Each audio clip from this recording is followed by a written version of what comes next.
Así que seguramente algunos fallan. Pero bueno, vamos a tener una clase que se va a hacer un poquito más larga. Estamos entrando entonces ahora en los temas de materia orgánica del suelo. Pasamos por los capítulos de la parte física del suelo, la parte química del suelo, la físico-química, y bueno, ahora estamos un poco en la parte orgánica. Un capítulo que vamos a tomar. Hoy estuvieron viendo algo de lo que es la biología del suelo, la fauna, los organismos del suelo y la importancia que tienen en el teórico práctico de hoy, y ahora vamos a entrar en materia orgánica. Así que bueno, si querés poner para grabar y arrancamos. Bien. Vamos a hablar entonces de la materia orgánica del suelo. Y ahí vamos a hacer algunas definiciones, algunas aclaraciones de entrada para ver por qué cuando hablamos de materia orgánica normalmente tenemos algunas ideas mezcladas de lo que es y no está mal porque, bueno, a todos nos pasa, a veces decimos cuánta materia orgánica tiene este suelo y estamos hablando de los residuos que están en superficie. Entonces, en el sentido general, la materia orgánica es todo lo orgánico que está en el suelo. La materia orgánica del suelo comprende tanto los organismos que están vivos, micro y mesofauna que pueda tener el suelo, a los que están muertos también, las raíces de las plantas, las bacterias, los hongos, todo el material que provenga de la actividad biológica viva o muerta, y los productos de la transformación y descomposición que se dan propiamente en el suelo, que hace que haya un nuevo material que se genera en el suelo, que vamos a ver eso un poco hoy, que es la verdadera materia orgánica, por decir, del suelo, que básicamente nosotros la denominamos muchas veces como el humus del suelo. Así que, en sentido restringido, la materia orgánica del suelo es específicamente todos los residuos y los compuestos orgánicos, excluyendo a los organismos vivos y las raíces de las plantas vivas. Y diferenciamos también un poco lo que son los residuos orgánicos, que son los restos de plantas, los restos de animales sin descomponer, o los productos de su descomposición parcial. Entonces esos son residuos orgánicos, que mayormente en el suelo son residuos vegetales. También hay residuos animales, pero bueno, la mayoría de la materia orgánica del suelo se origina a partir de residuos o restos orgánicos vegetales. Después vamos a tener algo que llamamos la biomasa edáfica. La biomasa, cuando hablamos de la biomasa, a veces decimos solamente biomasa. Y la biomasa edáfica se refiere a la materia orgánica presente como tejido microbiano vivo. Fíjense que es tan importante que a veces se cuantifica el carbono de la biomasa microbiana, el nitrógeno de la biomasa microbiana del suelo, y se refiere a la materia orgánica del tejido de los microbios o de las bacterias que están en el suelo. El edafón se refiere al conjunto de organismos, un poco lo que habló hoy Juan Pablo, que habitan el suelo. Y el humus, vamos a hacer hincapié en este término y vamos a ver un poco, estudiar esto, es un producto nuevo propio del suelo, que se forma por la transformación, la descomposición, la resíntesis de compuestos y moléculas orgánicas que se da por el ambiente propicio que hay en el suelo para que esto suceda. Es un material nuevo ya el humus. Entonces, recordemos que teníamos una gran parte de partículas minerales en el suelo, que mayormente los suelos minerales son los que dominan y los que nosotros trabajamos, son mayormente suelos minerales, donde había una pequeña proporción de materia orgánica, que siempre decimos el 5%, el 3%, que vamos a decir que está entre el 2 y el 10%, puede ser el 1% también. Y de esa materia orgánica va a haber una parte que va a ser una materia orgánica muy evolucionada, activa, muy desarrollada y propia del suelo, que es el humus, y una fracción activa que va a estar menos evolucionada, que va a ser una proporción menor del 20 al 30%. Entonces va a ser una fracción estable, que va a ser el humus, y otra fracción menos importante, que va a ser activa. De esa fracción activa va a haber una de fácil descomposición, mayormente, otras van a ser organismos vivos, 20 a 40%, y de los organismos vivos vamos a tener mayormente hongos, posiblemente en un 50%, muchas bacterias y actinomycetes alrededor de un 30%, y nos van a quedar en menor medida las algas, levaduras, protozoos y la fauna en menor proporción.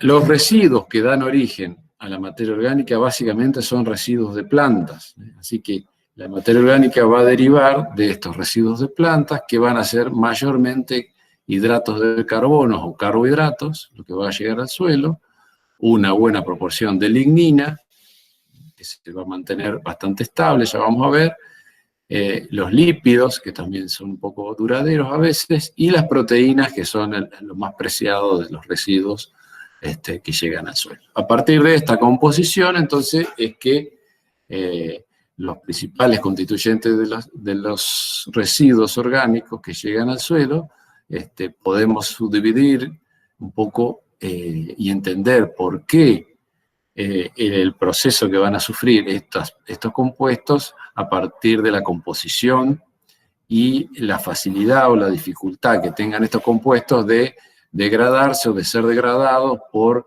los microorganismos que van a atacar estos compuestos orgánicos en el suelo. Entonces vamos a tener una gran proporción, dijimos, de hidratos de carbono.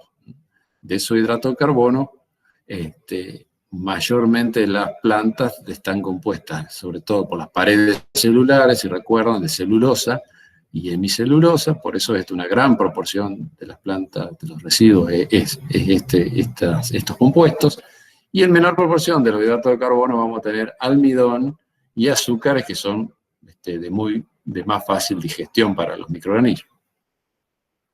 Después podemos tener otros compuestos más difíciles de descomponer, también, que son las ceras y las proteínas, en proporciones más variables. Las proteínas propiamente dichas, que también puede haber hasta un 15% a veces de proteína, y un compuesto muy importante que ya participa en tallos más leñosos o en troncos directamente, que son los compuestos lígnicos o las ligninas, que son lo que le dan estructura a veces a la madera y fuerza, y son compuestos bastante más difíciles de descomponer. Así que esa composición de las plantas y los distintos compuestos que pueden tener nos da una velocidad de descomposición o una velocidad o una posibilidad de que los residuos permanezcan más en el suelo. Entonces, si están ingresando al suelo más proporciones de almidones y proteínas o hemicelulosas, esos son compuestos de fácil y rápida descomposición. En cambio, si están ingresando al suelo compuestos de lignina, más ricos en ligninas, en grasas, en ceras, o hasta en alguna celulosa, van a perdurar más, y porque van a ser más difícilmente descompuestos por los microorganismos. Así que la vegetación que se desarrolla en esos suelos, por eso influye tanto. A veces nosotros queríamos ver este factor formador de la vegetación que hay sobre el suelo. ¿Por qué va a afectar en el caso que estamos viendo ahora de la materia orgánica? Porque va a facilitar o dificultar la descomposición o la acumulación de residuos y materia orgánica en los suelos, o va a favorecer o llevar a ser algo más lento la fabricación, vamos a decir así, o la síntesis del humus o de la materia orgánica del suelo. Entonces, si los residuos vegetales o la vegetación que está en superficie, que provee de residuos vegetales al suelo para que se forme la materia orgánica, son mayormente leguminosas, vamos a tener un importante aporte de proteínas, que no lo tienen otra vegetación como las leguminosas, porque tiene un gran aporte de residuos ricos en proteínas que se destaca sobre los otros.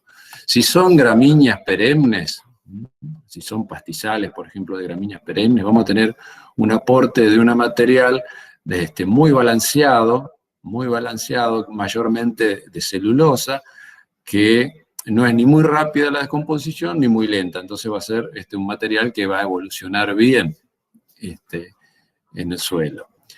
Si son caducifolias, vamos a tener bastante celulosa, pero va a aparecer, al ser árboles, a ver madera, sobre todo, cortezas y restos de ese tipo, va a aparecer el componente de la lignina.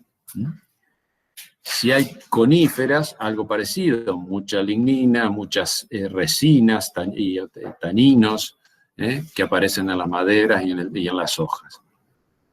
Así que la vegetación va a dar origen a un tipo de materia orgánica distinta.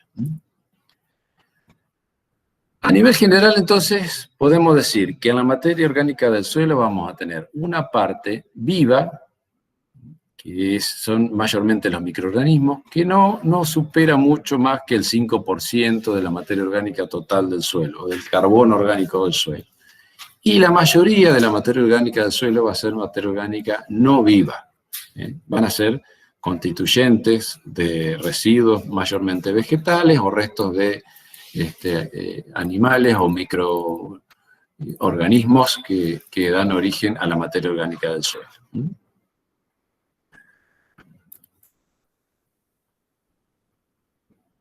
Acá podemos ver un poco mejor cuando de toda la materia orgánica del suelo, de un suelo ejemplo acá de 3,5% de materia orgánica del suelo, para que se den una idea de la dimensión en kilos por hectárea, en cantidad de individuos y en porcentaje sobre el peso de esa orgánica, ¿cuáles son los componentes más importantes?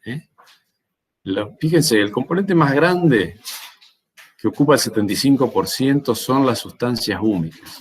Puede haber 50.000 kilos acá por hectárea, dice 50 toneladas de sustancias húmicas, que representan el 75% de la materia orgánica, y unos 10 toneladas por hectárea de sustancias no húmicas, que es un 20%. Después vamos a tener también la parte viva del suelo, y fíjense la cantidad, lo que pesan las bacterias, por ejemplo, en una hectárea de suelo, 3.000 kilos de bacterias, impensable que hubiera tantos kilos de bacterias en el suelo. Hoy decíamos que hay en una cucharada de suelo, hay más individuos que en todo el planeta, que gente en todo el planeta. Imagínense, miles de millones de organismos viviendo en un gramo de suelo, y acá está un poco mostrado que en una hectárea podemos tener miles de kilos de bacterias, de hongos, de actinomicetes y de protozoos, que están expresados en miles, y acá están expresados también en millones por gramo de individuos. Número de individuos, 1 por 10 a la 6, es 1 millón por gramo de algas, 1 por 10 a la 9 son 1.000 millones, ¿no? De bacterias por gramo. Entonces, imagínense la cantidad de microorganismos que estamos teniendo en un gramo de suelo. Pero en proporción de la materia orgánica o del carbono orgánico que hay en el suelo, es una proporción menor. Entonces es una proporción menor, pero es la parte viva, es la que va a hacer funcionar todo este sistema de reciclaje de los residuos orgánicos y los restos orgánicos, que es lo que vamos a ver un poco ahora. Así que bueno, tenemos también toda esta mesofauna que hoy estuvieron viendo con Juan Pablo, de nematodes, anélidos, algunos insectos, arácnidos, crustáceos, ¿sí? Cada vez que son más grandes, digamos, de tamaño, hay menor cantidad de individuos, pero bueno, cada uno con su rol en este ecosistema que es el suelo, cumpliendo alguna parte, algún ciclo de la descomposición de la materia orgánica y el ciclaje de nutrientes. Bien, ¿cómo está compuesta la materia orgánica del suelo? Esto a veces yo les pregunto de qué están compuestos los residuos orgánicos y empiezan a nombrar algunos elementos que pueden estar, pero son secundarios. Básicamente, cuando uno habla de algún compuesto orgánico, tiene que pensar siempre en carbono. Todos los componentes orgánicos tienen básicamente carbono. Un carbono ocupando gran parte de todo lo que es orgánico, es carbono acompañado, por supuesto, de oxígeno y de hidrógeno y a veces un poco de nitrógeno, también puede haber un poco de azufre y fósforo, pero el compuesto central acá de los compuestos orgánicos, de las moléculas orgánicas, siempre es el carbono en una alta proporción. Y nosotros tenemos en la materia orgánica del suelo una proporción de carbono bastante estable. Esa proporción de carbono es bastante estable, así que sabemos que es del 58%. Entonces, si nosotros queremos saber cuánta materia orgánica hay en el suelo, ¿qué elemento vamos a analizar? ¿Qué elemento vamos a determinar en el laboratorio? Vamos a determinar el carbono. Cuando nosotros hablamos de materia orgánica, no determinamos un porcentaje de materia orgánica, determinamos la cantidad que hay de carbono y lo afectamos por este factor del 58% de su composición, que ya está bien estudiada y se ha considerado que es muy estable, y nos da entonces la proporción de materia orgánica del suelo. ¿Está? Así que tengamos claro que cuando hablamos de materia orgánica hablamos de carbono, del ciclo del carbono, del ciclo orgánico, y la importancia que esto tiene últimamente lo van a tratar de ir entendiendo a partir de esta presentación. Actualmente, este texto nos dice que se considera la materia orgánica como el componente más complejo y menos comprendido del suelo. Así que bueno, qué desafío para aprender o enseñar este tema que ha evolucionado y está evolucionando bastante en los últimos años, porque este componente es una mezcla de compuestos de restos de plantas, animales, microbios y en diversa etapa de desintegración, resíntesis, asociado con componentes inorgánicos, que lo hace tan especial y con propiedades tan específicas que son propias de los suelos. Pero no nos olvidemos de esto, que es 58% carbono. Después en el examen, llegamos al final y empezamos a hablar de materia orgánica y se olvidan que la materia orgánica es carbono. Carbono y oxígeno, un poco de hidrógeno, nitrógeno, un poquito de azufre, fósforo, algunos otros compuestos que están ahí en muy baja, pero muy menor proporción. Entonces repasemos esto que es importante. Tenemos toda la materia orgánica del suelo. La materia orgánica del suelo comprende una parte viva que es bastante pequeña de la materia orgánica del suelo. Los microorganismos, las raíces de las plantas vivas, 5% o menos de todo el carbono que hay en el suelo orgánico. La gran parte es materia orgánica no viva. De eso puede haber una parte que a veces la que miramos o vemos, y vemos las cañas del maíz, las hojas de la soja, los tallos, los tronquitos que quedaron, que dejó la cosechadora. Esa es la materia orgánica fresca que no se ha descompuesto, que está muerta, pero bueno, todavía ahí la podemos ver, y agarramos un palito y decimos este del trigo, este del maíz, está sin transformar. Entonces lo que está transformado es lo más importante, y eso se transforma tanto que forma las sustancias húmicas, los compuestos húmicos propios del suelo, que ya no tienen nada que ver con el material que les dio origen, que no lo podemos relacionar directamente porque no se parece mucho, pero que eso puede ser 65 a 75% de todo el carbono que hay en el suelo, y es la parte más importante en cantidad y en propiedades que le da al suelo. también vamos a tener sustancias, vamos a ver, no húmicas. Pero bueno, acá como para organizarnos de toda la materia orgánica que hay y las proporciones relativas de cada compuesto. Entonces, para ir viendo las partes, tenemos, la que más nos interesa es la materia orgánica transformada. Veíamos acá que había una materia orgánica no viva, no transformada, que es la que está, digamos, son los restos vegetales que están ahí rotos, por decir así, pero todavía se identifican, y hay una materia orgánica que está transformada. Dentro de lo que está transformado, vamos a tener una parte que es no humificado o no húmico, y una parte que va a estar humificada, que es la más importante.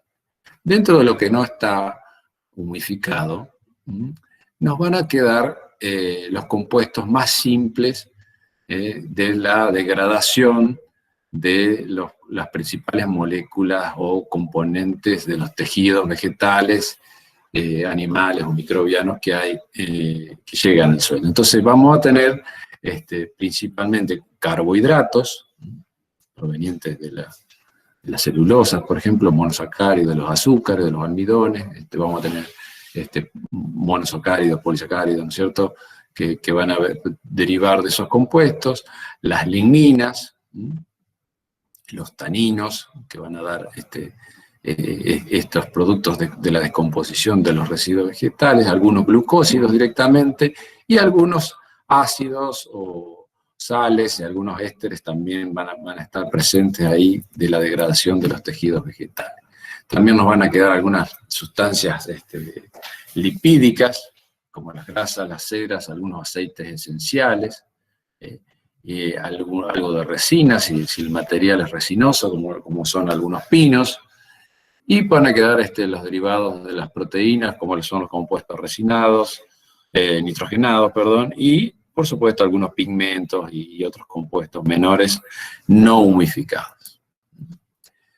Pero lo más importante van a ser las sustancias húmicas.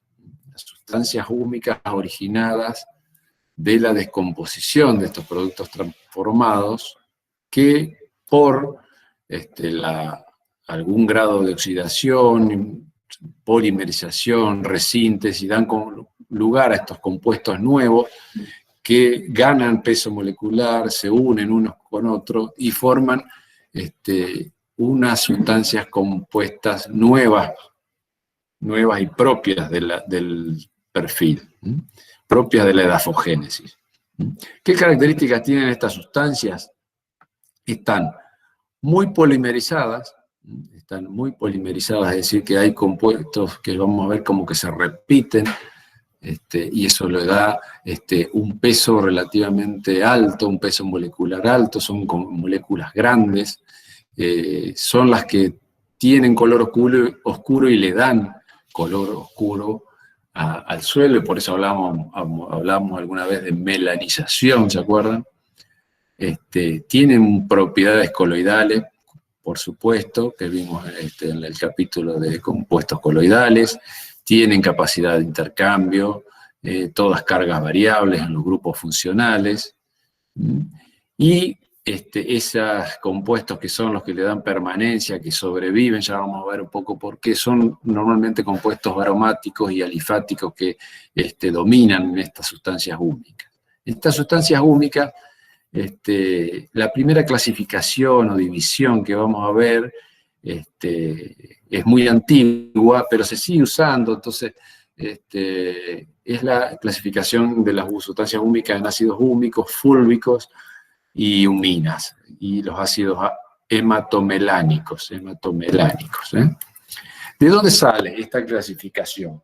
¿Qué pasa? Que ya hace muchos años los que empezaron a estudiar los suelos y empezaron a estudiar la materia orgánica del suelo, vieron que ahí había una mezcla de cosas, ¿no? No podía ser que la materia orgánica sea un compuesto. Entonces, para empezar a estudiar los compuestos orgánicos del suelo, los químicos, ¿qué hicieron? Bueno,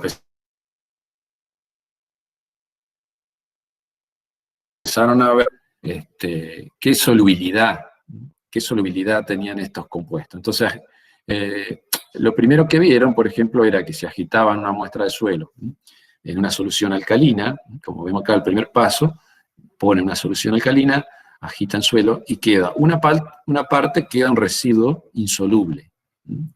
Y otra parte queda, cuando uno hace esto, queda como una solución oscura, como si fuera un color Coca-Cola, le diría yo, bien oscuro, de unos compuestos orgánicos que se disuelven. Entonces acá hicieron la primera separación. Después a esto que queda insoluble, que no, en reacción alcalina, lo estudiaron y le pusieron el nombre de las huminas. Entonces ahí vimos la primera parte. De esa solución, esta solución oscura, luego le cambiaron el pH, lo pasaron a ácido, entonces ahí esa solución que había una parte de compuestos disueltos en álcali, al pasarlo a una solución ácida, totalmente cambiamos el pH, generó un precipitado y otra parte que se mantuvo en solución. Lo que se mantuvo en solución en ácido, lo llamaron ácidos fúlvicos, es lo que hoy conocemos como los ácidos fúlvicos. Y de lo que precipitó, probaron disolverlos, y una parte se disolvió en alcohol, que fueron los ácidos húmicos, y los otros son lo que se disolvieron son los ácidos hematomelánicos, y lo que quedó precipitado, que era la gran mayoría, los ácidos húmicos. Así que entonces, este fraccionamiento, esta división, nada más que por solubilidad en medios alcalinos, ácidos o en alcohol, divide un poco estos compuestos, que es el primer estudio que se hace un poco de la materia orgánica, y lógicamente adentro de cada cosa hay variaciones y distintos compuestos, pero bueno, ya unifica un poco o subdivide toda esta cantidad de compuestos orgánicos que puede haber en el suelo. Entonces, vamos a tener distintos compuestos que, bueno, después estuvieron trabajando también con algunas otras soluciones, pero a lo que nos interesa a nosotros es que tenemos huminas, ácidos húmicos y ácidos fúlvicos, que se pueden separar en colores y por alguna otra característica, pero lo que sí vemos que es claro que desde los ácidos fúlvicos, que son más pequeños o de menor tamaño, hacia las huminas, aumenta la polimerización, aumenta el tamaño de las moléculas, aumenta el peso molecular, el contenido de carbono, y la actividad de superficie es importante, y la relación de esos compuestos, como las huminas, con los sólidos, formando complejos, es mucho más alta en las huminas, que por eso no las pueden disolver en ningún medio, y queda siempre un precipitado con los compuestos sólidos que están muy relacionados. En cambio, los más livianos y los más sencillos, vamos a decir así, son los ácidos fúlvicos, que tienen muchísima actividad de superficie, pero hacer moléculas más pequeñas son las que se pueden mover, migrar, y solubilizarse con relativa facilidad. Así que, básicamente vamos a tener dentro de las sustancias húmicas del suelo, las huminas propiamente dichas, las huminas, que es un grupo también de compuestos insolubles que están con mucha estabilidad y en alguna medida ligada a los sólidos, que ya vamos a estudiar un poco también eso, formando estructuras acomplejadas con los sólidos, con las arcillas, digamos, con compuestos coloidales, con cationes como el hierro, como el calcio, muy estables, que son las que más perduran, las que más edad tienen. Después vamos a tener los ácidos húmicos también, de mucha estabilidad, de mucha antigüedad, y que acá es donde va a estar la mayor proporción de la capacidad de intercambio por la cantidad de ácidos húmicos que hay. Entonces son grupos que tienen grupos activos y hay mucha cantidad de ácidos húmicos, como vimos. Entonces es lo que le da gran capacidad de intercambio a los suelos. Y después vamos a tener una proporción menor de componentes de mayor solubilidad, de menor peso molecular, con más cadenas alifáticas, pero con muchos grupos activos que van a ser importantes en el suelo. El análisis elemental difiere en alguna medida, pero ustedes pueden ver que mayormente es carbono y oxígeno, las sustancias húmicas más carbonadas, y las huminas también, y los fúlbicos son un poco menos carbonados, un poco más oxigenados, vamos a decir así. Y los pesos moleculares, como pueden ver acá, los ácidos húmicos que pueden superar, en algunos casos, 50.000 o 100.000 gramos mol, que es un número altísimo con moléculas. Son moléculas orgánicas de muy alto peso molecular. En cambio, los ácidos fúlbicos son de tamaño mucho menor. Si bien son grandes, ¿no? Entre 900 y 1000 gramos mol, es una molécula relativamente grande. Bien, entonces vamos a ver un poco cómo se transforma esta materia orgánica en el suelo. ¿Me están recibiendo bien? Sí, profe. Sí, César. Bueno, gracias. Por ahí no sabe si estoy hablando solo. Bien. Cuando un resto vegetal cenece o muere en la planta, vemos una hoja que se seca, un cultivo anual que da sus granos y muere, o una hoja de un árbol que en otoño se pone marrón y se va a caer. Normalmente pasan distintas etapas. Empieza una transformación química inicial, a veces que empieza a sufrir el vegetal, a veces antes de caer al suelo. Entonces, antes de caer al suelo, a veces empieza la descomposición y la alteración de los residuos vegetales con pérdida de algunas sustancias y algunos elementos minerales, como a veces el potasio, por ejemplo, empieza a perderse porque no forma estructuras orgánicas, empieza a perderse de los restos vegetales cuando está todavía en la planta, aunque esté muerta, parada, vamos a decir así, empieza a desprenderse de ahí.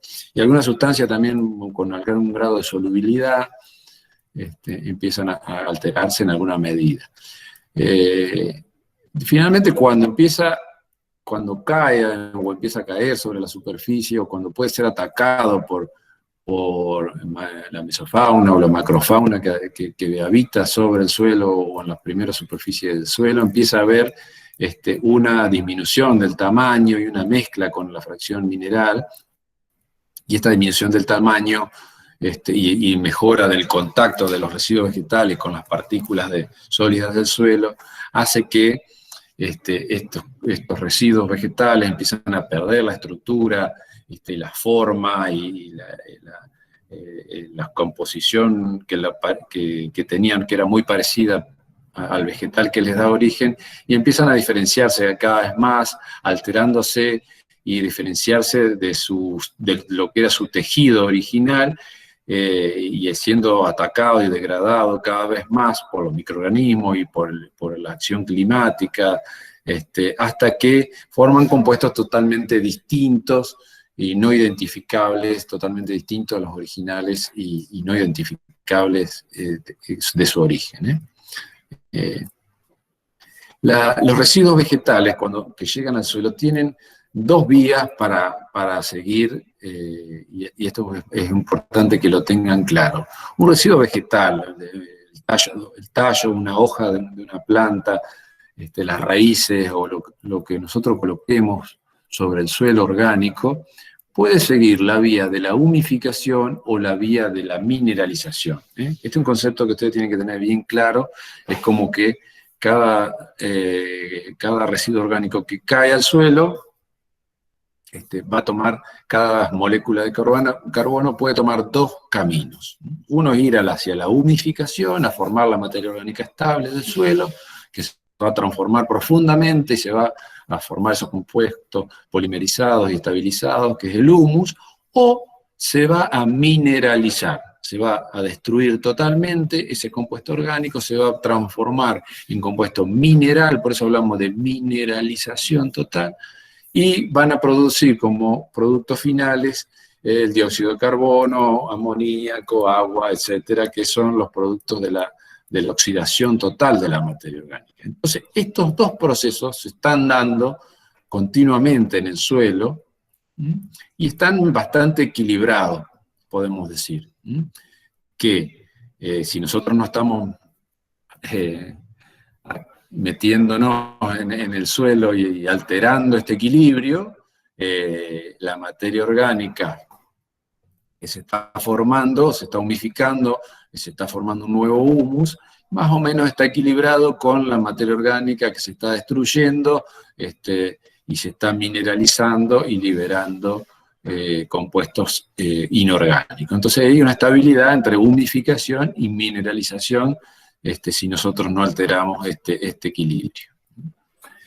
¿Qué factores van a influir en que esta materia orgánica evolucione en mayor o menor medida, haya más o menos materia orgánica en el suelo? Básicamente va a haber dos factores muy importantes. Uno va a ser la naturaleza de los residuos, por eso hablamos hoy al principio de la composición de los residuos, la naturaleza de los residuos orgánicos, sobre todo vegetales que llegan al suelo, y de los factores que regulan la actividad microbiana, que es la humedad y la temperatura. Entonces, este balance de humificación y mineralización va a depender de cómo juegan la entrada y el tipo de residuos que llega al suelo y la temperatura y la humedad que hay en el suelo. Entonces, ¿por qué? Porque la temperatura y la humedad van a regular la actividad de los microorganismos y el tipo de material va a determinar la facilidad o la resistencia que va a tener ese material a ser degradado por los microorganismos. ¿Qué pasa? Que los residuos que llegan al suelo tienen una relación carbono-nitrógeno, que es lo más importante, tienen relación carbono, nitrógeno, fósforo, lo que sea, pero la relación entre el carbono y el nitrógeno es una de las relaciones más importantes que determina la evolución del material. Si el material tiene una baja relación carbono-nitrógeno, si el residuo que cae, por ejemplo, es de una leguminosa que hoy vimos que tenía mucha proteína, tiene mucho nitrógeno, tiene una relación del carbono y el nitrógeno en el residuo vegetal por debajo de 25:1, se favorece la mineralización, se favorece la actividad microbiológica completa hacia la oxidación y a la descomposición total de gran parte del residuo. Ahora bien, si contrariamente tenemos un residuo rico en carbono, como veíamos hoy los residuos de madera, de tallos lignificados, que tienen relaciones altas de carbono y nitrógeno, más de 50, o más de 30, más de 50, que se favorece la inmovilización, se favorece, no favorece la descomposición total, sino que se ve limitada la alteración, la mineralización de la materia orgánica, y se ve enlentecido el proceso de mineralización. Entonces, el proceso de descomposición de esta materia orgánica se ve más lento y se puede llegar a acumular una gran cantidad de materia orgánica en condiciones de que uno agregue o que la vegetación que está creciendo sobre el suelo sea más rica en carbono que en nitrógeno. Entonces, ¿qué vamos a tener acá? Este un poco sintetiza los caminos o el ciclo de las transformaciones de los compuestos orgánicos en el suelo. Entonces, vamos a empezar acá, que vamos a tener un residuo de materia orgánica fresca. Materia orgánica fresca es una hoja, un tallo, una raíz, un tronco que ha muerto, un animal que ha muerto, o a un artrópodo o a un microorganismo. Pero mayormente son plantas, ¿no? Residuos vegetales. Esos residuos vegetales se empiezan a descomponer y a ser degradados, vimos que a ser reducidos en tamaño, y a ser un poco descompuestos por algunos organismos que son capaces de descomponerlos en sustancias más simples, no húmicas, y estas sustancias orgánicas más sencillas, como veíamos las proteínas, los azúcares, los glúcidos, pueden seguir la vía de mineralización rápida. Puede haber una mineralización rápida, que gran parte de los residuos vegetales van a ir a una mineralización rápida si todo funciona bien, liberando energía, que para eso se mineraliza. Los microorganismos no lo hacen por deporte, esto lo hacen para obtener su energía, entonces liberan mucha cantidad de energía, liberan los compuestos solubles o gaseosos como el agua, el dióxido de carbono que se va a la atmósfera, y liberan nitrógeno, fósforo y azufre, por ejemplo, que son nutrientes disponibles para las plantas. Pero otra parte que no es atacada, que es más difícil de descomponer o que son compuestos más complicados, van a seguir una vía que es la vía de la humificación. Puede haber algo de humificación directa biológica. ¿Qué quiere decir? Que estos compuestos que quedan degradados y son más sencillos, algunos fenoles, algunos compuestos pirrólicos, por ejemplo, que son resistentes, o algunos alifáticos, algunos esos anillos que son más difíciles de descomponer, pueden condensarse biológicamente sin intervención de microorganismos, algún poco pueden condensarse y formar algún tipo de humus en el ambiente que hay en el suelo, por la alternancia de humedad, por las condiciones que se dan ahí específicas. Pero la gran mayoría del humus se va a formar por la actividad microbiana. La actividad microbiana que va a producir condiciones para que se formen estas sustancias húmicas más estables y más permanentes. Entonces, esta biomasa microbiana que está tomando compuestos orgánicos más sencillos o también tomando compuestos minerales que han quedado libres, como los nitratos o los fosfatos, van a resintetizar un nuevo compuesto que es el humus, y las sustancias húmicas, que es lo que estuvimos viendo, los ácidos húmicos, los ácidos fúlvicos, que van a evolucionar en el suelo. Esa materia orgánica nueva, formada, podemos decir, propia del suelo, que son las sustancias húmicas, pueden sufrir y sufren una mineralización microbiana que es mucho más lenta porque es mucho más difícil. Es mucho más lenta porque es mucho más difícil para el microorganismo mineralizar sustancias húmicas y liberar energía y nutrientes disponibles. Entonces ahí tenemos el ciclo de la transformación de la materia orgánica del suelo. Y en este ciclo es donde nosotros intervenimos. Intervenimos para acelerar a veces la mineralización.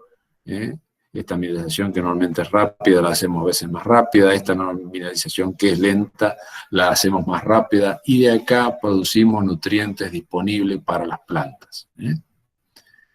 Producimos energía, liberamos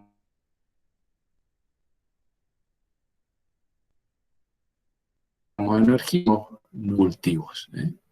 ¿Cómo aceleramos la mineralización? ¿A alguno se le ocurre cómo aceleramos la mineralización?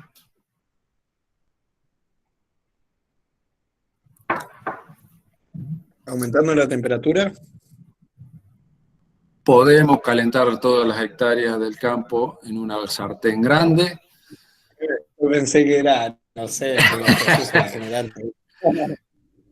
pero la mineralización es una oxigenación, es como que quemamos la materia orgánica. ¿Cómo podemos hacer nosotros para quemar más rápido oxigenar? Es quemar, ¿no es cierto? Está oxidando. Normalmente la materia orgánica, ¿se acuerdan que veíamos cómo el oxígeno entraba al suelo, que necesitaba la difusión, entrar por los poros de aire y todo eso? Pero eso pasa relativamente rápido a veces en los residuos vegetales, pero nosotros queremos ir a meter más oxigenación y aprovechar estos residuos orgánicos y sacar energía y hacer esta mineralización que es muy lenta porque el oxígeno tiene que venir por los poritos del suelo y llegar acá. ¿Cómo hacemos para que esta mineralización sea más rápida y nos libere nutrientes?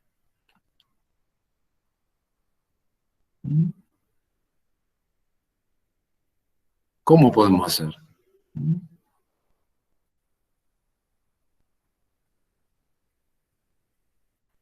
La temperatura un poco la manejamos un poco, porque ¿qué?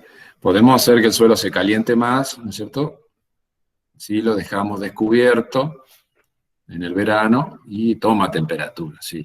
Es un factor, tiene que tener humedad y temperatura. Pero ¿qué otra cosa le falta para que esto pase más rápido, para que se queme más rápido?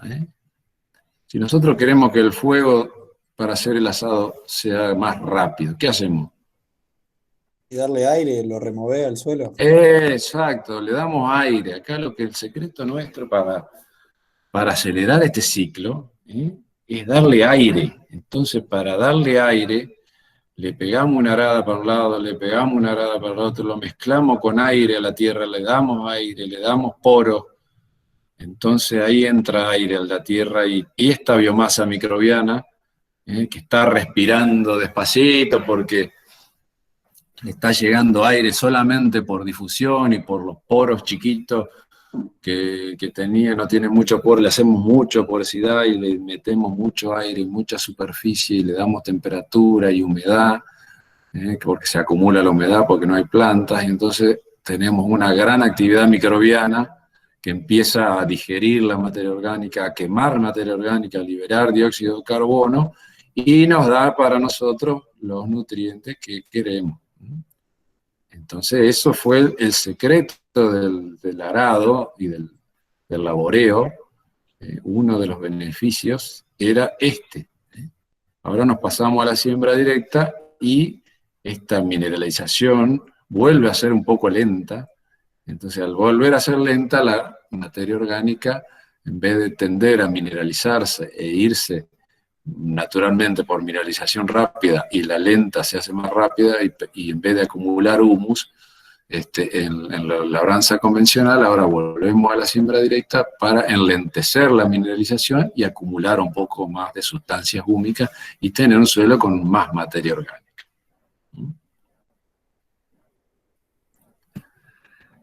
Entonces, esta mineralización de la materia orgánica es una de las partes que nosotros manejamos.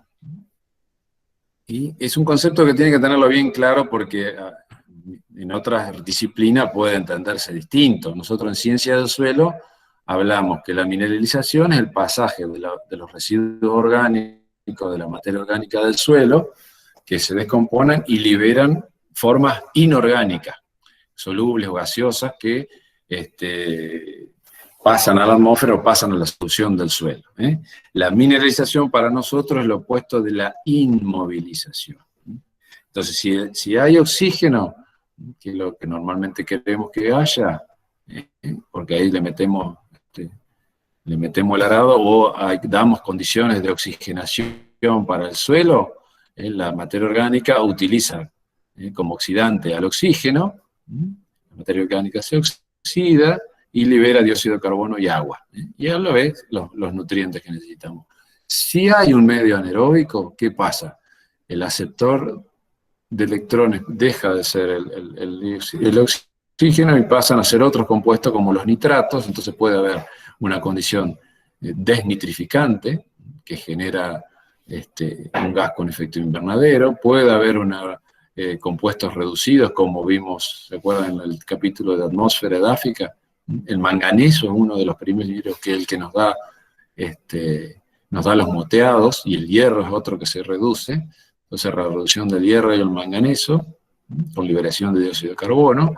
Si la reducción es muy fuerte, nos quedaban los sulfuros, la generación de sulfuros, de olor a huevo podrido. Y la emisión, cuando estamos muy reducidos, que ya cuesta formar dióxido de carbono y no alcanza el oxígeno para formar dióxido de carbono, sino que se forma metano. Pero la mineralización de la materia orgánica siempre está ocurriendo. Cuando es aerobio es mucho más rápido y más fácil, y cuando es anaerobio no es que no ocurre, sino que cambian las vías de aeróbicas a fermentativas, y se ponen más lentas.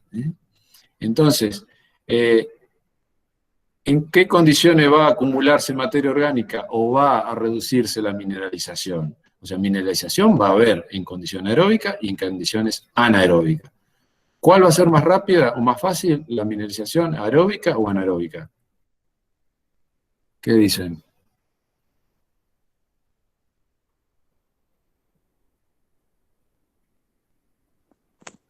La aeróbica.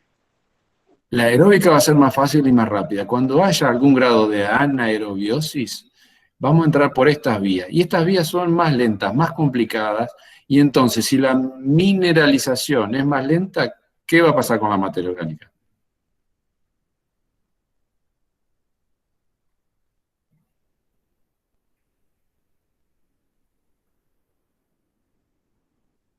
Tarda más en descomponerse. Tarda más en descomponerse, tarda más en descomponerse. Entonces, un suelo oxigenado y uno anaeróbico, ¿cuál va a tener más materia orgánica? Si yo le agrego la misma cantidad, Y un oxigenado. ¿el oxigenado qué va a tener? Más materia ¿Más orgánica. materia orgánica o menos?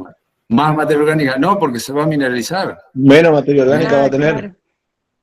Claro, Bien. fíjate vos que en vez de formarse porque habíamos dicho que había dos vías, mineralización o humificación.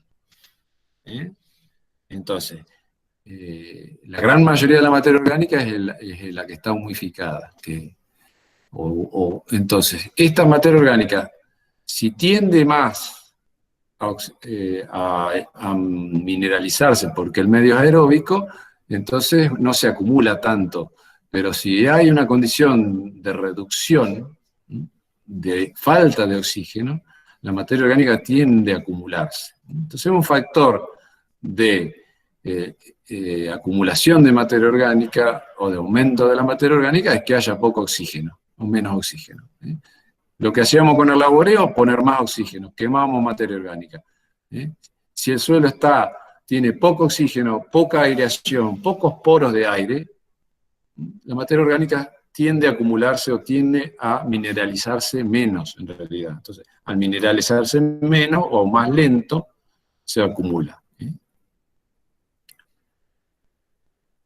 El otro proceso, entonces, que dijimos es la humificación, la formación de humus.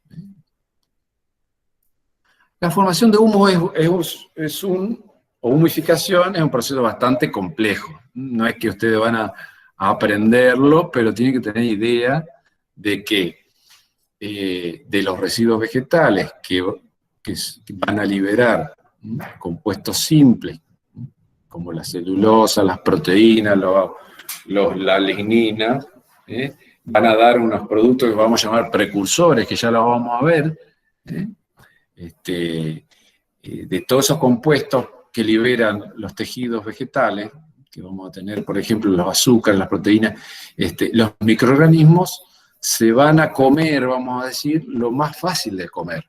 ¿Qué pasa es medio como lo que pasa con nosotros. Si nosotros comemos mucha comida que tenga azúcar, engordamos. Engordamos porque el azúcar se aprovecha rápidamente,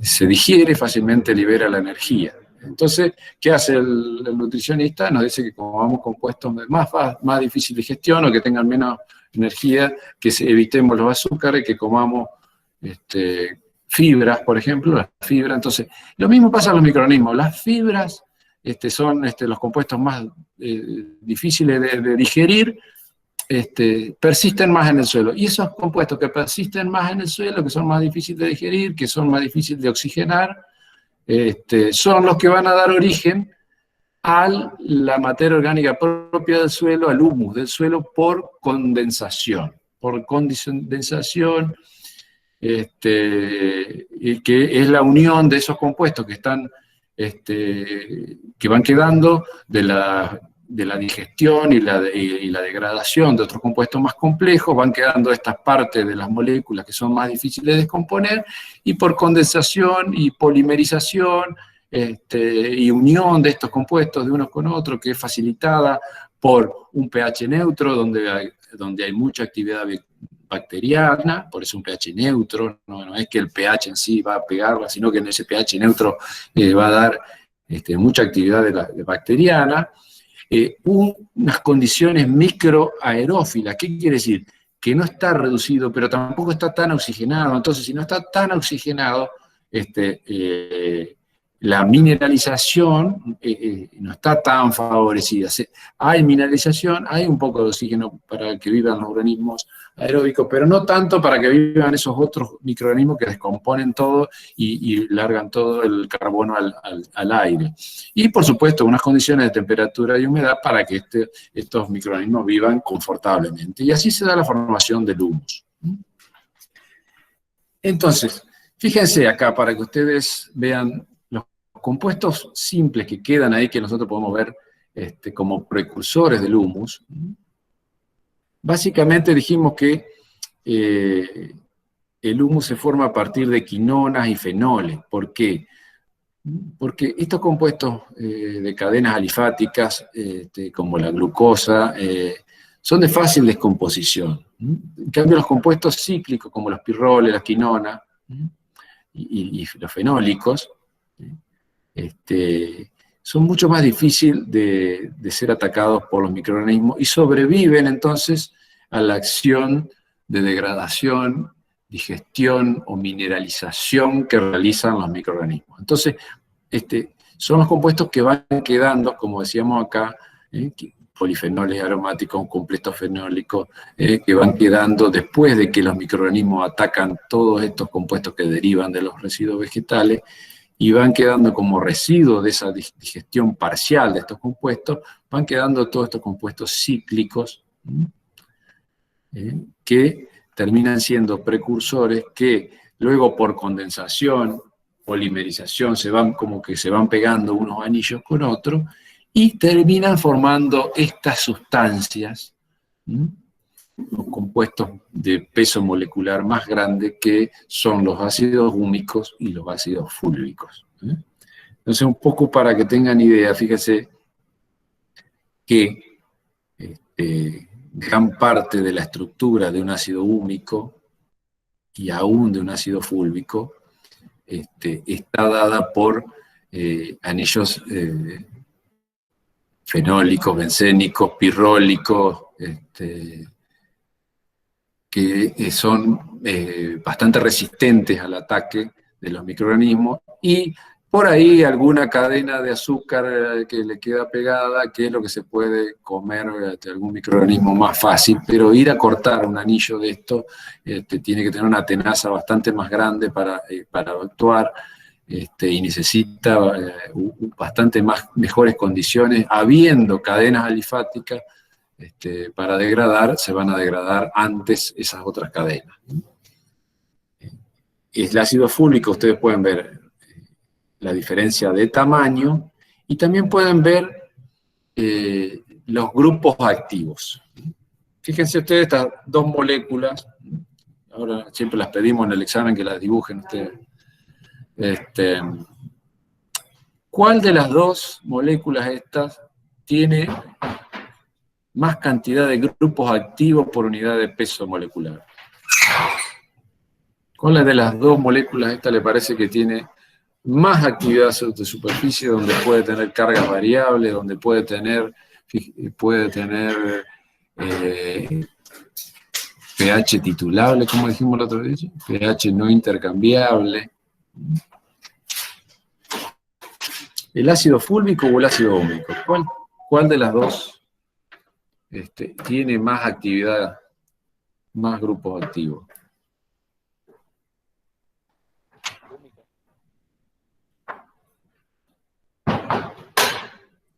Y el húmico tiene pinta de tener más grupos, porque es más grande nomás. Exacto, es más grande, entonces está bien. Eso es lo que ¿Tiene más dijimos. cantidad de grupo carboxilo? Como es más grande, tiene más lugares, sí. Ahora, si uno dice por unidad de peso molecular o por unidad de peso del material, fíjate que si vos mirás acá, el ácido fúlvico, relativamente a lo que es el ácido húmico, es una molécula mucho más chica, porque este ácido húmico es mucho más grande que el ácido fúlvico. Pero vos te fijás, la cantidad de grupos activos que tiene este ácido fúlvico, casi que en todas las esquinas, en todos los recovecos, tiene un grupo OH, que podemos considerar que es un grupo activo, alcohólico, fenólico, carboxílico, donde puede hacer cargas variables dependientes del pH o puede liberar una acidez titulable, es donde puede regular el pH del suelo, donde puede amortiguar el pH del suelo. Por supuesto que este ácido húmico tiene muchos lugares también, pero relativamente a la cantidad del tamaño que tiene un poco menos. Lo que pasa es, claro, que el ácido húmico es lo que más hay y son los compuestos más grandes y estables. Entonces, la gran cantidad de capacidad de intercambio que tiene el suelo está dada por los ácidos húmicos, porque son más grandes y hay más en cantidad. Pero el ácido fúlvico tiene mucho grupo activo por unidad de peso. Así que ahí pueden ver todo lo que hemos visto. Hemos hablado 2 o 3 veces de los grupos activos para las cargas variables, para el pH de la materia orgánica. Acá están expresadas por ahí en estas 2 fórmulas, bien claro estos compuestos. Las formas de nitrógeno en los ácidos húmicos y en los fúlvicos también, está básicamente en 2 formas. La forma aminada es esta, NH2, un grupo amino o amina. Entonces la forma amina es la más abundante, por suerte, ¿no? Porque la forma heterocíclica, que es esta, como lo de los pirroles, las quinonas, las imidazolinonas que usamos como herbicida, la pirimidina, bueno, son para algunas proteínas, el ácido indolacético, si se acuerdan. Son compuestos que derivan algunos de las plantas, algunos también los sintetizamos y terminamos haciendo hasta herbicidas, pero bueno, como nitrógeno de la materia orgánica nos interesa mucho más a nosotros como nutrientes, ¿cuál es la forma que más van a poder tomar más fácil las plantas? ¿La aminada o la heterocíclica?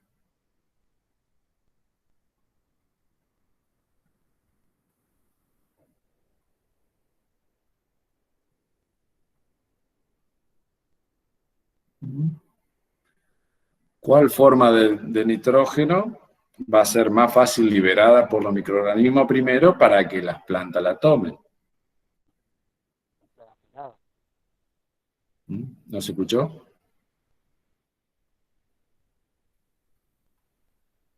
¿No te escuché? ¿Qué dijeron? ¿Cuál de estas formas de nitrógeno, en una estructura heterocíclica o en una estructura lineal, va a ser más fácil liberada por un microorganismo? ¿Qué va a ser más fácil para un microorganismo? Cortar acá va a ser mucho más fácil, entonces gracias a Dios, bueno, mucho del nitrógeno está ahí aminado.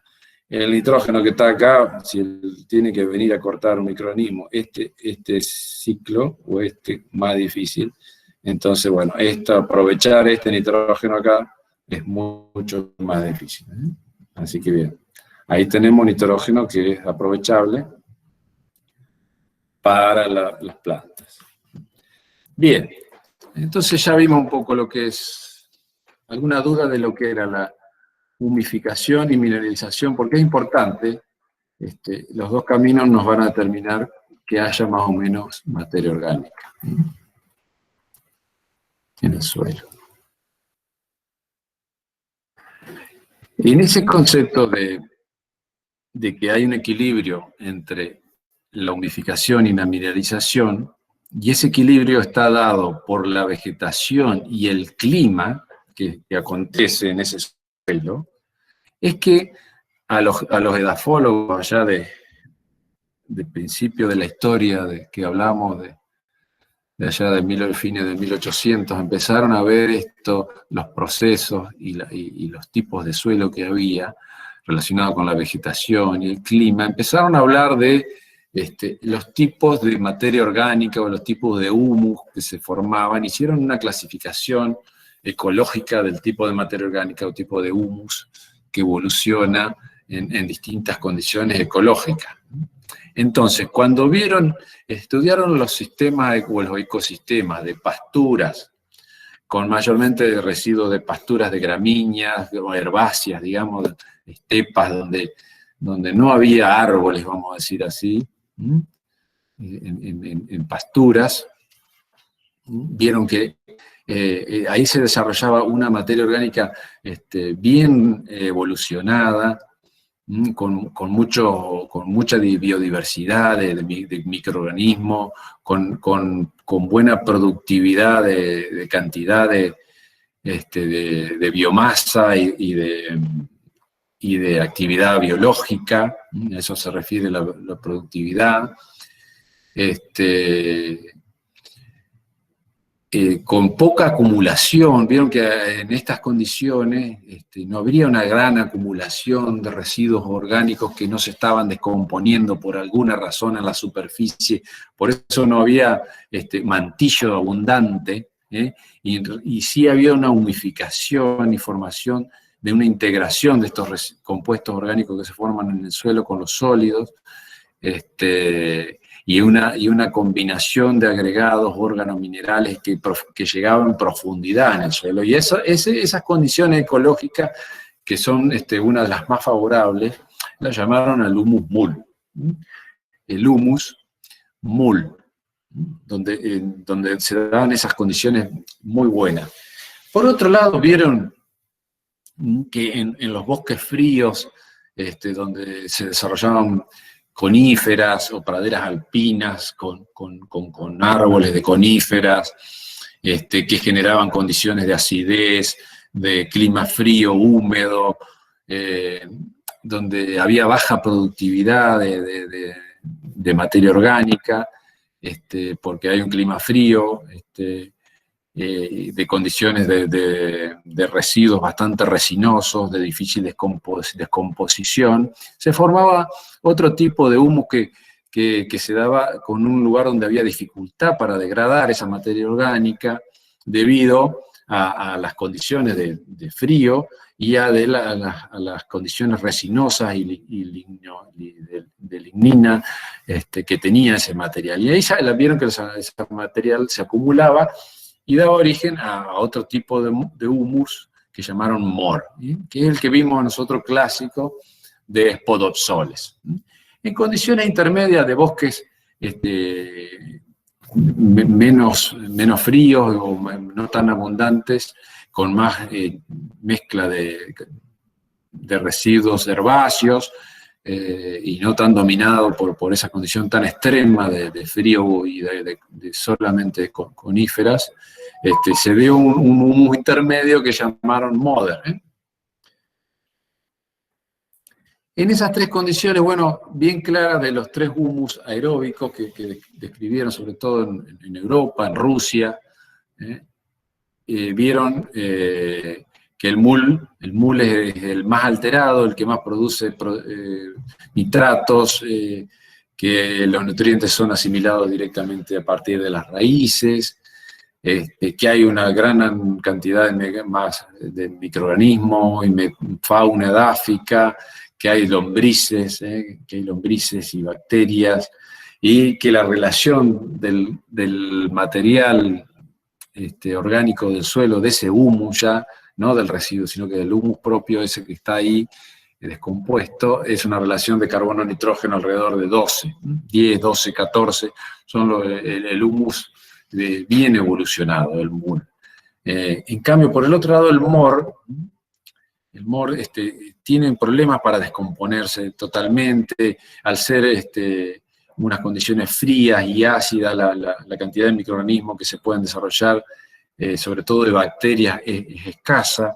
Se desarrollan hongos, básicamente las bacterias tienen bastantes problemas para crecer, entonces la descomposición de ese material es más difícil, y ese humus que se forma ahí, el MOR, tiene una relación carbono-nitrógeno bastante alta, porque no se termina de descomponer, no se puede descomponer bien porque es muy resinoso, y además tiene un periodo, tiene bastante frío.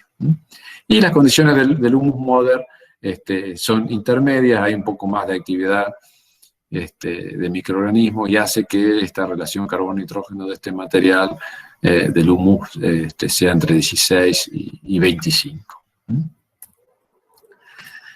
Luego también puede formarse un humus en anaerobiosis.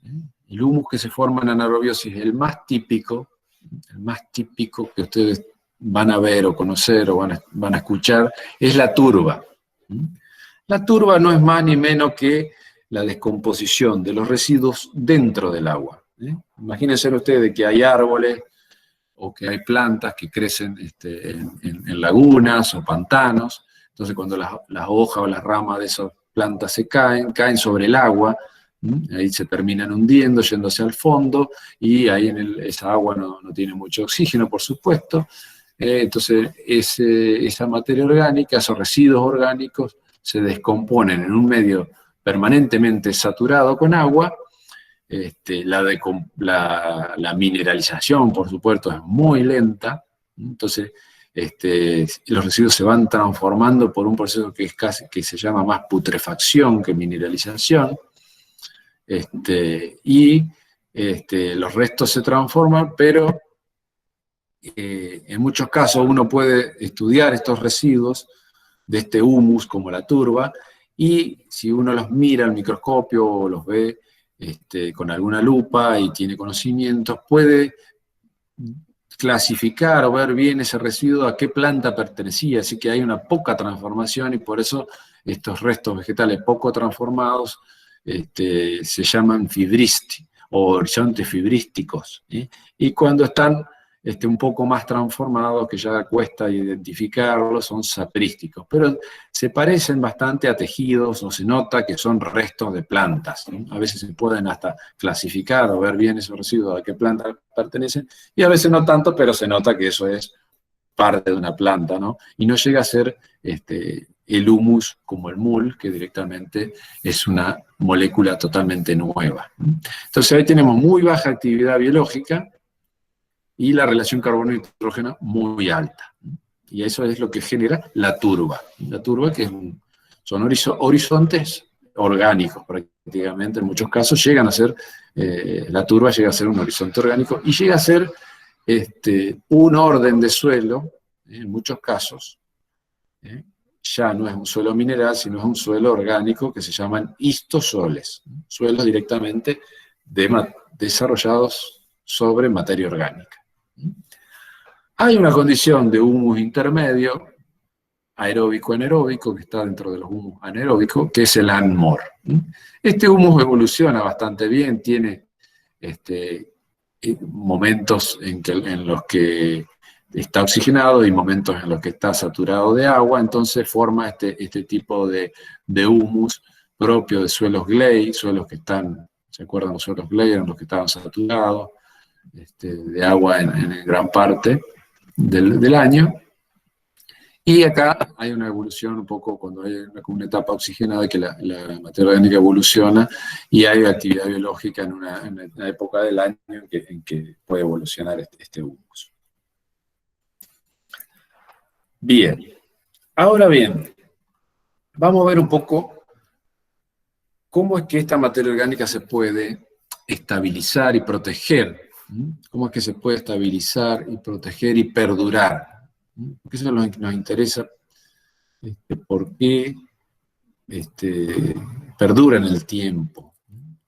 La materia orgánica puede perdurar en el tiempo y puede resistir, siendo que es una fuente de energía, puede resistir el ataque de los microorganismos por estabilización química.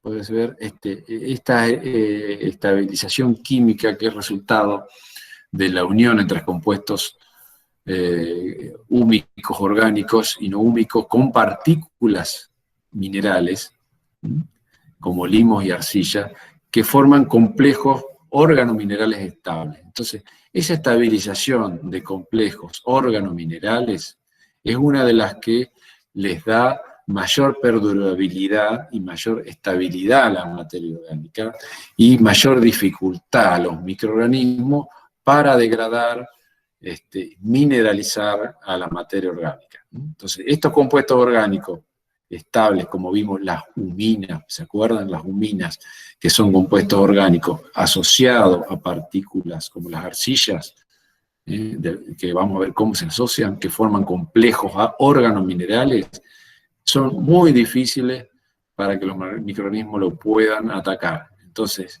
son muy estables, muy estables. La otra forma que hay de estabilización es la protección física. Esta materia orgánica está protegida físicamente a veces porque queda atrapada, vamos a decir así, dentro de los agregados y protegida de los microorganismos.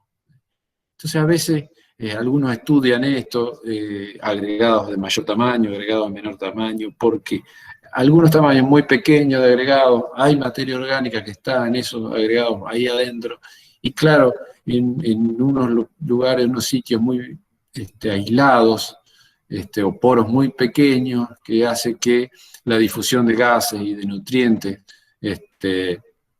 se vea limitada. Entonces los microorganismos, en esas condiciones, como decíamos cuando dimos atmósfera edáfica, por ahí hay sitios dentro del suelo que puede estar oxigenado en forma general, dentro del suelo puede haber una parte que no está oxigenada, entonces ahí no están llegando los gases o los nutrientes necesarios para que los microorganismos puedan digerir algunos compuestos orgánicos.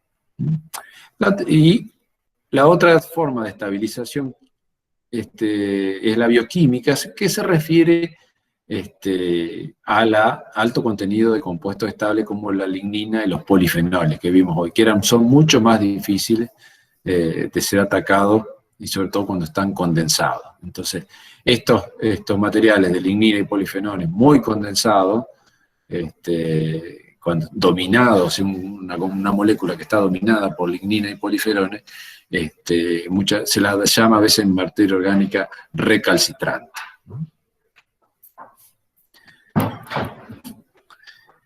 Entonces, estas tres formas de estabilización y protección hacen que la materia orgánica perdure en el tiempo. Vamos a ver un poco la parte de complejación química, porque es importante. La complejación, para definirla, es la unión entre un compuesto que se forma por una partícula con un compuesto disuelto con una parte orgánica y una forma inorgánica, que da este resultado de una unión de un ligando y un catión, o que puede ser a veces un catión unidentado, polidentado, mononuclear o polinuclear. Uno de los ejemplos mejores que hay, fáciles de entender, es los quelatos, los complejos quelatados. Esto se usa para disolver metales que son muy poco solubles, como el hierro, por ejemplo, y algunos otros que en forma de quelatos son solubles. Entonces, bueno, lo usamos como fertilizante, a veces que para poner zinc o hierro, manganeso, como son poco solubles en agua, para que sean solubles usamos quelato. Entonces, bueno, el hierro, por ejemplo, quelatado, la planta también usan fitosideróferos, por ejemplo, que son compuestos quelantes para movilizar el hierro y poderlo absorber, porque son de muy poco solubles. Bueno, este es un ejemplo de un complejo, una asociación que no llega a ser ni un enlace iónico ni un enlace covalente, es un complejo. Los complejos entre los sólidos y la materia orgánica normalmente se dan por estos tipos de enlaces. La formación de complejos arcillo-húmico se dan por los puentes de hidrógeno entre las superficies de las arcillas que tienen cargas, los grupos activos que puede haber, como vimos el puente de hidrógeno que une la kaolinita, una lámina de kaolinita con otra, puede haber un puente de hidrógeno que puede atraer a un compuesto orgánico y formar ser parte de la unión de un complejo arcillo único. También hay enlaces por puentes catiónicos, sobre todo los catiónicos de 2 valencias, como el calcio, el magnesio, ayudan a la formación de estos puentes, que son los mismos también que nos permiten la formación de estructuras estables en el suelo, y los enlaces o las uniones provocadas por los óxidos hidratados, que también nos generan enlaces bastante fuertes entre la superficie de las arcillas y los compuestos orgánicos. Así es que en una superficie de una arcilla cargada negativamente vamos a tener enlaces con los cationes divalentes, puentes de hidrógeno, cationes divalentes, puentes de hidrógeno, o óxidos que pueden hacer que la arcilla esta se vincule fuertemente con la materia orgánica, dando este complejo arcillo-húmico que hace que los lugares por donde puede ser atacada esta materia orgánica, y por eso es estabilizada, se reduzcan mucho. Si ustedes ven esta molécula orgánica no estuviera complejada por la arcilla, podría ser atacada por este frente y por este frente.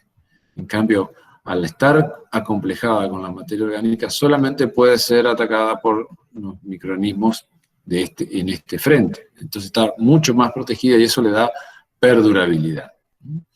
Esto se ha estudiado bastante y bastante recientemente, y el modelo conceptual de esta interacción órgano-mineral explica mejor ahora este modelo de las cargas y la relación de la superficie con la solución del suelo y los cationes.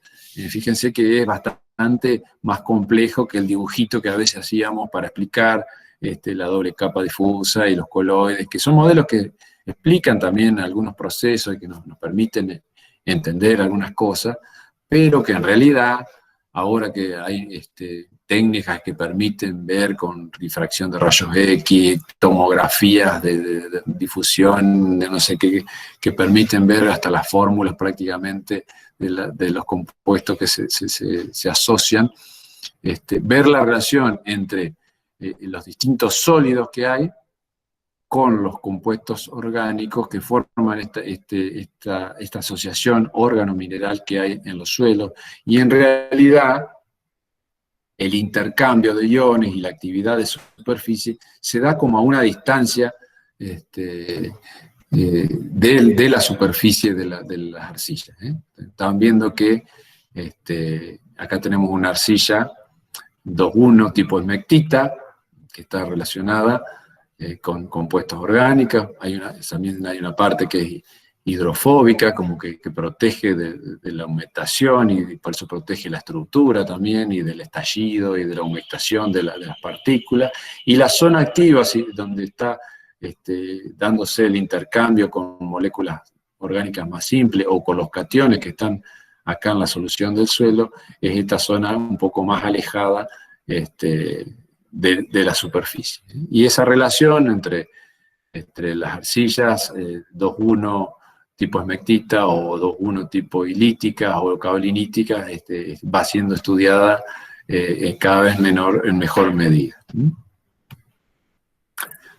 Esto recientemente cada vez se conoce mejor, y fíjense, nosotros hablábamos de los flóculos de materia orgánica o los flóculos de arcilla, estos flóculos de arcilla o de materia orgánica, donde se ven las láminas de arcilla típicas de 2,1, como están acá, los átomos de aluminio, de silicio, de oxígeno, y cómo están vinculados a través de cationes, como el calcio, con puentes de hidrógeno, unido a moléculas orgánicas, formando las huminas y formando compuestos organominerales, y que finalmente extienden toda esta superficie activa donde se va a dar la absorción, digamos, y el intercambio de iones, de cationes en la superficie reactiva, como dice acá. Entonces, por ahí nosotros dibujábamos una partícula y decimos acá se absorben los cationes, pero en realidad hay una asociación órgano-mineral que es mucho más compleja, como se puede ver acá, y que genera toda esta superficie donde acá están los grupos activos, básicamente, que forman todos los lugares donde podemos ver el intercambio, la regulación del pH, la amortiguación de los cambios que hacemos, y la importancia de mantener esto funcionando, ¿no? Así que bien, tenemos ahora el modelo de los complejos arcillo-húmicos que nos dan la estabilidad.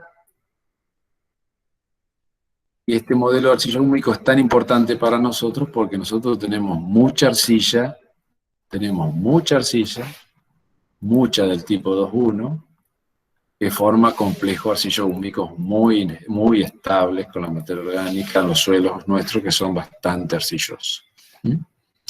Entonces, actualmente hay más nuevos fraccionamientos o divisiones de la materia orgánica, y van a escuchar cuando pasen a hablar de manejo de materia orgánica o de fertilidad el año que viene, de la materia orgánica activa, la materia orgánica lenta y la materia orgánica pasiva. Y la materia orgánica activa son los compuestos orgánicos que se van a descomponer más rápido, que tienen una residencia media de 1 a 5 años. Estamos hablando de que son los más activos. Son vulnerables a la oxidación rápida. Se pueden descomponer rápidamente, entonces pueden dar flujo rápido al dióxido de carbono y a la liberación de nutrientes para las plantas. Esa es la materia orgánica activa, que es la que nos interesa a veces para saber si estamos queriendo acumular materia orgánica. La primera que se va a aumentar va a ser la activa. Si estamos degradando materia orgánica, va a ser la que más rápido se va a degradar porque es activa. Después vamos a tener una materia orgánica intermedia que va a ser de ciclado lento, entre 20 y 40 años. Fíjense los valores que estamos hablando. La lenta, la que tiene ciclado lento, tiene 20 a 40 años de residencia media. Y la materia orgánica pasiva tiene aproximadamente entre 200 y 1500 años. Entonces, bueno, ir a buscar fertilidad en esta materia orgánica es bastante complicado. O tratar de modificar estos pools de materia orgánica pasivo también.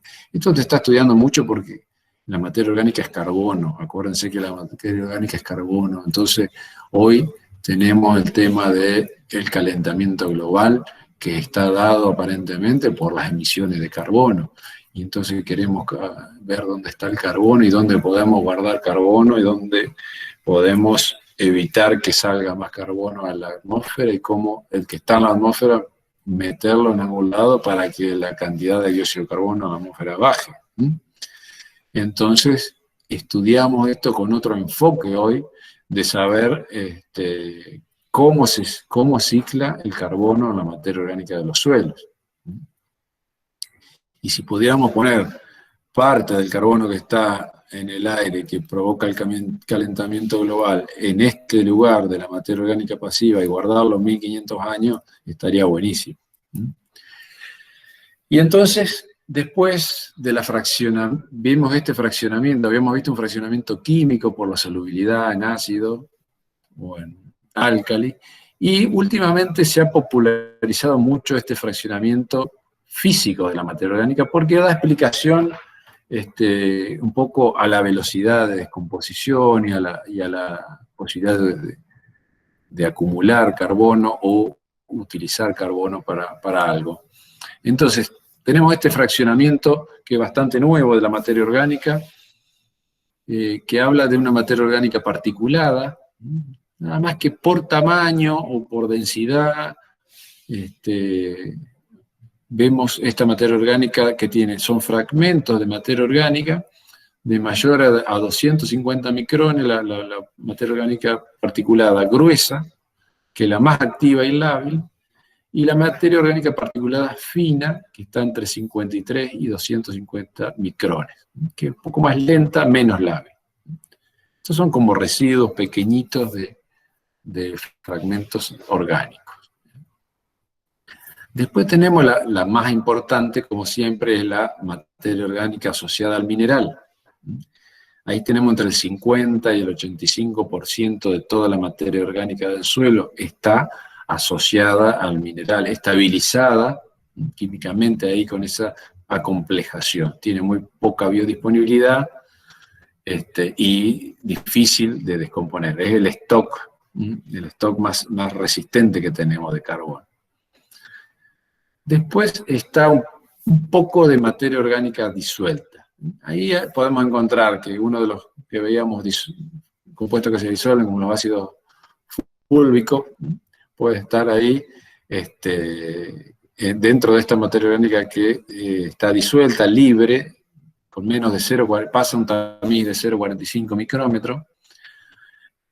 Y ahí tenemos la que es muy lábil, como los azúcares y las proteínas, que no está estabilizada, ahí azúcar y proteínas se la degradan rápidamente, y no lábil, que son sustancias más difíciles de descomponer, como son algunas húmicas solubles de mayor peso molecular. Y finalmente nos queda la biomasa microbiana, que vimos que eran los microorganismos vivos del suelo, que es menor al 5%. Entonces, ¿cómo evoluciona esta materia orgánica en el suelo? Tenemos una parte muy importante de la acción de las raíces y la rizodeposición. ¿Por qué? Esto es bastante reciente. Antiguamente nosotros medíamos mucho y mirábamos la evolución de los residuos en superficie. Entonces íbamos, mirábamos un maíz, tiene 10.000 kilos, qué sé yo, de paja y chala y tallo, y bueno, y ahora voy a aumentar la materia orgánica porque hice maíz y sorgo que deja mucha paja, pero los estudios que se han hecho en los últimos años muestran que más o menos el 8%, digamos, entre el 5, 6, 7, 10% de toda la biomasa aérea, fíjense qué poquito, ¿no? Menos del 10% de toda la biomasa aérea se transforma en materia orgánica del suelo. Entonces, bueno, siempre estamos mirando, cuánta materia orgánica hicimos acá arriba, que esto, que quiero mejorar el suelo, y solamente 8% de la biomasa aérea superficial se transforma en materia orgánica del suelo. Pero fíjense acá abajo. El 45% de la biomasa de las raíces se transforma en materia orgánica del suelo. Y bueno, tiene cierta lógica. Las raíces están en estrecho contacto con el suelo y forman materia orgánica particulada y materia orgánica asociada a los minerales. De la materia orgánica particulada, un 50% proviene de la biomasa aérea, de los residuos vegetales que encontramos en superficie, y un 50% proviene de los residuos de las raíces.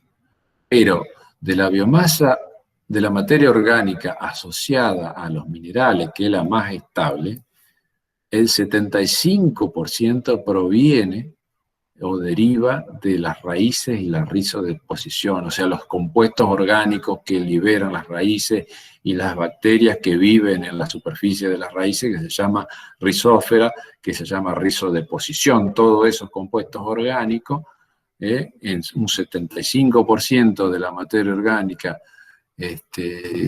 ligada a los minerales, proviene de las raíces. Entonces, si nosotros queremos aumentar la materia orgánica estable, tenemos que aumentar la cantidad de raíces, producir muchas raíces. porque gran parte proviene de las raíces. ¿Cuánto dura esa materia orgánica? Es un punto que estábamos viendo. ¿Cuánto dura la materia orgánica? La materia orgánica, que nosotros la queremos cambiar rápidamente, queremos cuidarla, y a veces queremos ver resultados en poco tiempo. Fíjense, vamos a ver un poco acá. Esta es una experiencia donde midieron el tiempo de vida media. Tiempo de vida media. Es que cuando la mitad de un compuesto se degrada en años, es la vida media. Entonces se hacen estudios de degradación y se mide la tasa de degradación y se calcula cuántos años o tiempo lleva para que se degrade la mitad del material que se puso. Entonces, esto se hizo en un suelo natural, con mucho carbono, rico en materia orgánica, y un suelo cultivado que tenía mucho menos carbono. Entonces, por ejemplo, la materia orgánica particulada, que es la más rápida, vamos a decir así, gruesa y fina, la gruesa es la más rápida, tiene una vida media en un suelo natural de 3 años. O sea que a los 3 años queda la mitad, si uno lo pone a descomponer a eso. En condiciones óptimas se hace eso. Del cultivado es mucho más resistente. Ya en suelo cultivado, la misma materia orgánica particulada puede demorar 100 años. Y acá midieron la vida media del carbono microbiano, 0,6 años, o sea, 0,6 años, un poco 7 meses, qué sé yo. O 14 años en esta fina. Fíjense lo que duran los ácidos fúlvicos, los húmicos mucho más perdurables, 1200 años de vida media, las huminas resistentes 1100 años, 2600 años acá. Para darse una idea de la magnitud de lo que puede sobrevivir la materia orgánica de los suelos y las distintas formas que hay. Acá es ligada a algunas arcillas, midieron esto, a una arcilla más gruesa, ligadas al limo, los humatos de calcio, 1400 años, y el promedio de la materia orgánica del suelo, promedio de todos estos efectos, les dio alrededor de 870 años y acá alrededor de 1000 años. Entonces la vida media de la materia orgánica de estos suelos que estudiaron acá, de Europa por ejemplo, eran de 800 a 1000 años. Suelos en superficie. Acá para que vean un estudio que hizo la cátedra hace unos años, el profesor de Petre, que falleció este año, estudió el tiempo medio de residencia, la vida media, lo mismo que estábamos viendo recién, de perfiles de suelo de Santa Fe y vertisoles de Entre Ríos para comparar. Entonces teníamos suelos acá en superficie, claro, la vida media de la materia orgánica de estos suelos podría ser 50, 100 años, 200 años, pero en profundidad ya nos podemos encontrar materia orgánica de estos suelos que podría tener vida media de hasta 1000 años, 2000 años, o en profundidad poder llegar a los molisoles. Encontraron ellos algunos casos que 2000 y pico, casi 3000 años de profundidad de vida media de esa materia orgánica. Pero en los vertisoles donde la complejación de la formación de complejo arcillo-húmico y estabilización es mucho, mucho más fuerte que la que se puede hacer en estos molisoles desarrollados sobre formación tipo Tesanos Pinto, mucho limo y mucha arcilla ilítica, comparado con la formación hermandaria de mucha arcilla esmectítica, tenemos compuestos de materia orgánica que pueden tener 3.000, 6.000 años y más de 6.000, 9.000 años, hasta 11.000, 10.000 años de vida media de la materia orgánica. Entonces, fíjense lo que significa en posibilidades de utilización de la materia orgánica, de ciclaje de la materia orgánica, de revertir procesos o de acelerar procesos. Si uno quiere, por ejemplo, obtener fertilidad de uno de estos suelos, ¿dónde va a tener fertilidad más rápida? ¿De los molisoles de Santa Fe o de los vertisoles de Entre Ríos?